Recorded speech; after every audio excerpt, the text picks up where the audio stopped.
Hey there, Pinheads. Jack Danger here, back for another Ask Jack, where you ask Jack, and Jack tries to answer whatever you asked. Let's get into it.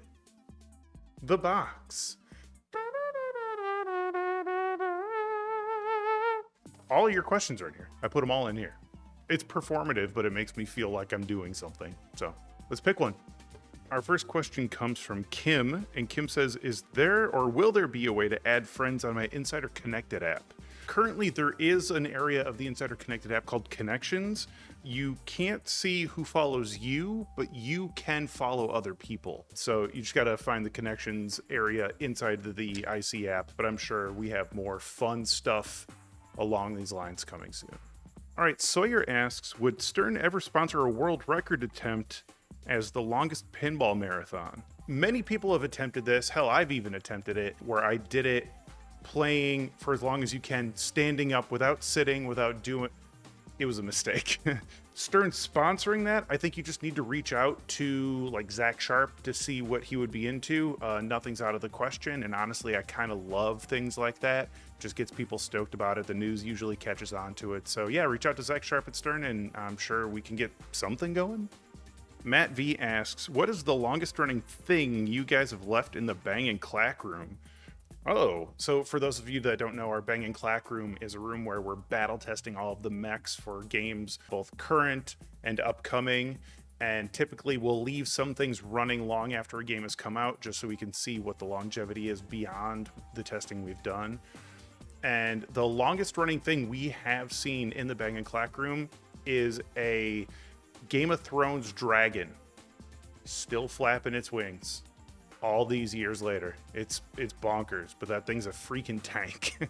Mario asks, and so it's a nice long message, and thank you. Says his family is really stoked into pinball suddenly, which is awesome, but they're asking, are more home games coming? The answer is yes, there are more home games coming. And I'm not talking about Star Wars Home or Jurassic Park Home. So take that for what you will. There's more coming. Casey asks if there's any chance Stern will provide an API to the community to leverage data for Insider and such. An API, you know, we have conversations like that on like what we can make available to the public. Right now, we're keeping everything very encased and closed off so that we can control everything to make sure everything is working correctly.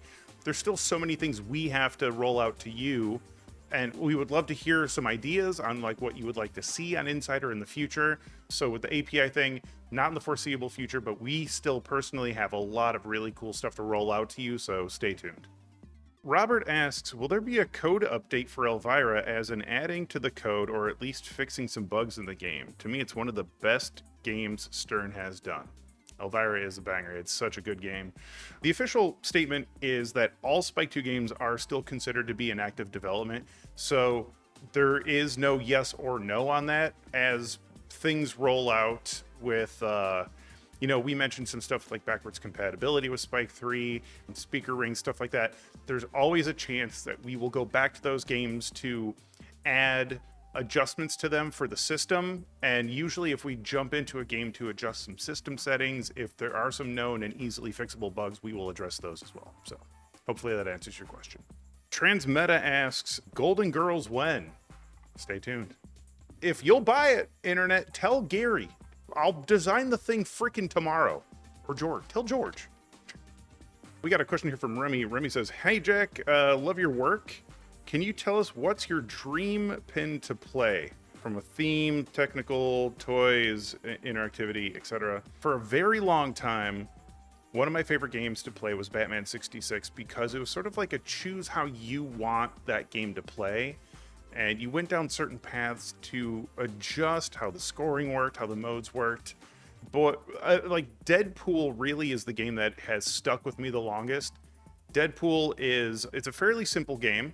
Not a ton of complex toys and mechs on it, but there's something about the whole package that really speaks to me. Like the shots can be pretty fun. There's humor all over it. The artwork on it is spectacular. All the original songs coming off of it. The modes are pretty straightforward. I just altogether is a really, really awesome game. So go find a Deadpool and play it, please. and come back and report what your findings were. It's a great game. All right, we got a question from Charlie who asks, will Stern ever move away from producing 3 trim levels? Absolutely not. Unless it's a conversation happening behind closed doors that I'm not aware of. The Pro Premium LE model works spectacularly to accommodate everyone as far as like your price points are concerned.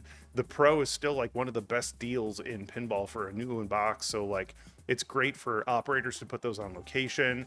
The Premium is a great spot to be if you just want everything associated with that game, and obviously the LE's the LE. So I think the 3 trim levels are here to stay, but I'll let you know if they change, I guess, or if I hear anything. They're here to stay for now. Timo or Timo, or man, it's Timo. I apologize for butchering your name. Asks, any plans for NFL pinball in the near future? If you ask Gary Stern, and you can probably go find him saying this like over and over again in the annals of pinball history, he doesn't want anything to do with sports games anymore, like at all. Sports games are off the table. So NFL, NBA, MLB, NHL, all of that stuff, you're probably not going to get it from Stern anytime soon. So sorry to burst your bubble. There's a lot of sports fans at Stern too. There's like internal football fantasy leagues, and I don't participate in any of them because I don't know a single thing about sports. All right, Kaz asks, hey Jack, when designing a pinball machine, how often do happy accidents occur versus trying to work out the perfect shots? Happy accidents are, it is a part of the process. It will happen on every game that you will shoot something and something weird will happen. In fact, the snicked shot was a happy accident and one of my favorite shots on Deadpool. And it's one of those things where George explains, like, he put this target here, he hit it, and every once in a while it would go up that ramp. And so he would choose to shoot it, it would go up the ramp, and then he pulled Keith Elwin in, who obviously can shoot whatever the hell he wants. And he's like, just shoot that over and over again. And it was repeatable, and they're like, hot freaking dog. There it is. So yeah, happy accidents happen all the time in pinball because there's a lot going on here and you can understand what you want everything to do, but sometimes the ball just does what it wants to, and sometimes that's repeatable. So yeah. Jason asks, do you agree with the comparison of listening to ska music is the same energy as an 11-year-old getting a cheese stick packed into their lunch in school? Following the cheese analogy, for me, it's more like when freshly cooked mozzarella sticks and marinara are put in front of me. That's when the ska music kicks in. Or when I'm watching America's Funniest Home Videos. Best ska song, period. Go check it out. We got a question from Leo here that says, how popular does a band need to be for a pin themed after them to make sense?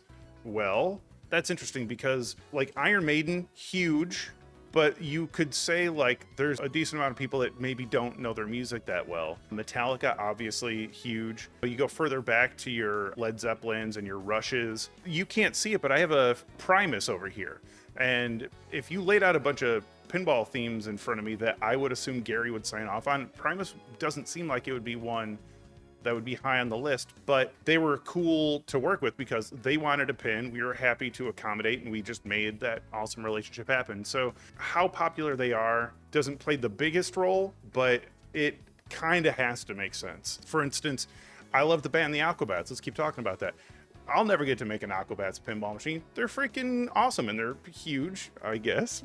But I guess it all depends on who you know and what you know, and if the right situation comes along. So it's sort of a crapshoot, if you will. But we try to lean on IPs that have a very sizable built-in audience. It just makes sense from a business standpoint. Don't I look so professional? If you didn't notice, I'm at the Dead Flip Studios right now. This is an interesting question from Oliver. Oliver asks, could future Stern remasters include the Data East and Sega back catalogs? I love that idea. I pitch that idea all the time. All the time. I want a 40th anniversary Laser War. The first game Stern ever made, re-release it at the same price point that it came out at in 40 years. No, I'm just kidding. I think it's an awesome idea. Like, there were so many great titles in that period of time, and licensing has changed, and it changes all the freaking time. So who knows what's still easy to get? But thankfully, because things were like DMD era, the licenses shouldn't be too hard to... Well, we would want to put stuff on screens and stuff for Spike 3. You're right. Dang, I don't know. I love the idea. You need to spam Gary's inbox and let him know it has to happen. Tales from the Crypt would be an awesome remake. I want to see Data East Simpsons. Jensen asks, why don't you answer the questions I already sent to you? I only have so much time. Okay, I'm sorry. Or maybe your question was, why do you suck so bad? Ask my frickin' mom. It's been a long day. Calm down. Worthwhile Panda, love the name, asks, do you think it would be good for companies to make some games that are more simplified in order to help attract new players? Yes, 100%. There is a tightrope we're walking where we need to make a game that if you buy it and keep it in your house, it has enough there to keep you engaged and interested, but we also need the new players or the less advanced players to also have something obtainable up front to beat up on. So it's something we strive to do, but from a package standpoint, that's kind of where we were parking the home games that we're selling at Costco, like the Jurassic Park home, best home game ever, the Star Wars home, potential future home games. So yes, there is a place for that. There's a market for that, and we're hoping to continue to fill that void with upcoming titles. I got a question from Quinn here. It says, I was curious if you guys at Stern were planning to make a video game pinball, as in based off of a video game.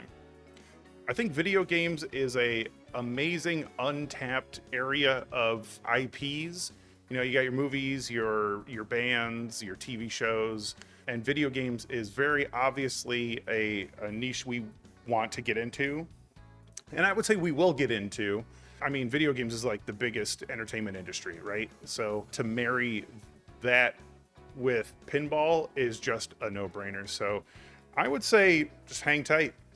We got a question here from Nicholas. It says, hey Jack, I saw in the recent announcement of the factory tours, I think it'd be pretty cool perk for LE buyers to have the option to visit while that game is being produced.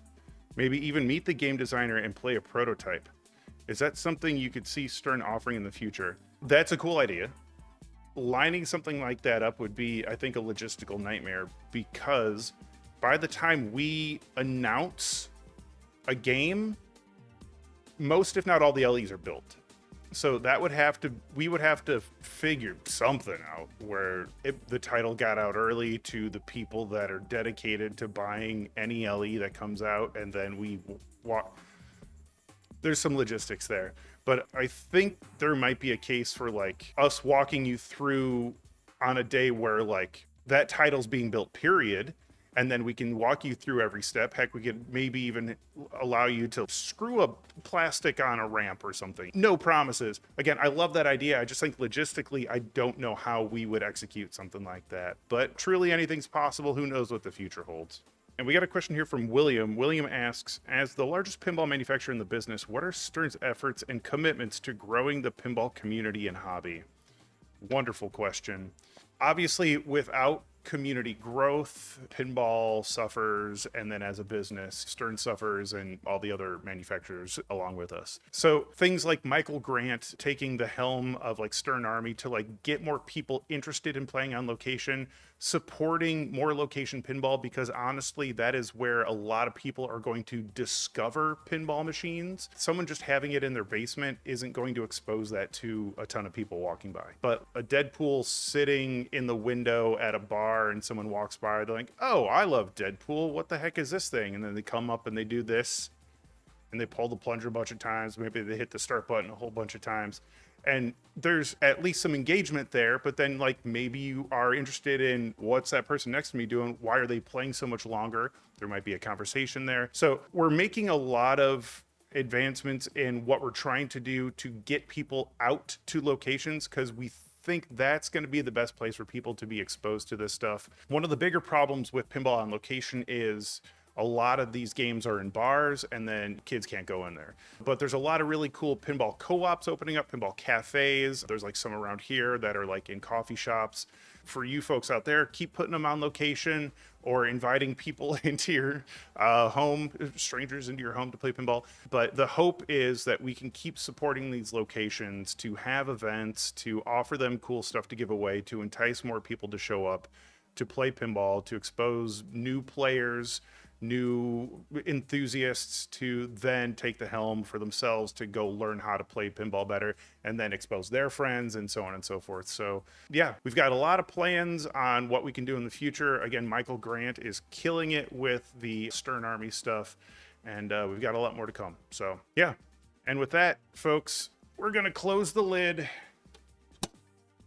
on your questions. Thank you again every single week for sending me all sorts of fun questions to answer. Not as many hard-hitting ones this time around, so make sure if you've got some very tense, complicated, sometimes rude questions, feel free to send them. It's fine. sternpinball.com/askjack or askjack@sternpinball.com. I'm Jack Danger. Have a wonderful time, and I'll see you on the next one. Goodbye.